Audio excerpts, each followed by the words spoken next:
నమస్తే welcome to టీఎస్3 news నేను సృజన తెలంగాణలో మహిళలే అభివృద్ధికి ప్రధాన శక్తిగా మారాలని ముఖ్యమంత్రి రేవంత్ రెడ్డి పిలుపునిచ్చారు. మహిళా స్వయం సహాయక సంఘాలను ఆర్థికంగా బలోపేతం చేయడమే రాష్ట్ర ప్రభుత్వం లక్ష్యమని ఆయన స్పష్టం చేశారు. మహిళల చేతుల్లోనే కుటుంబాల అభివృద్ధి, గ్రామాల పురోగతి, రాష్ట్ర ఆర్థిక వృద్ధి ఉందని పేర్కొన్నారు.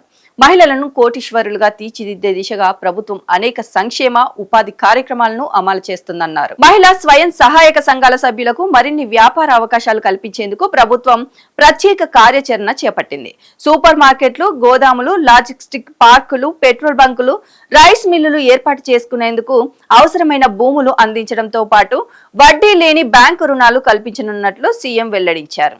ఎస్ఎస్జీలకు అందించే రుణ పరిమితిని కూడా పెంచే దిశగా చర్యలు తీసుకున్నట్లు తెలిపారు. గ్రామీణ మహిళల ఆర్థిక స్వావలంబన కోసం రాష్ట్ర వ్యాప్తంగా వేల సంఖ్యలో మహిళా గ్రామ సంఘ భవనాలు నిర్మాణానికి ప్రభుత్వం శ్రీకారం చుట్టింది.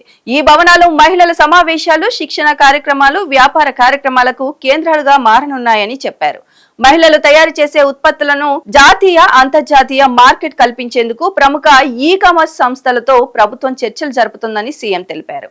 మహిళా సంఘాల ఉత్పత్తులను దేశ విదేశాల్లో విక్రయించే అవకాశాలు కనిపించడం ద్వారా వారి ఆదాయాన్ని పెంచాలన్నది ప్రభుత్వ లక్ష్యమని పేర్కొన్నారు.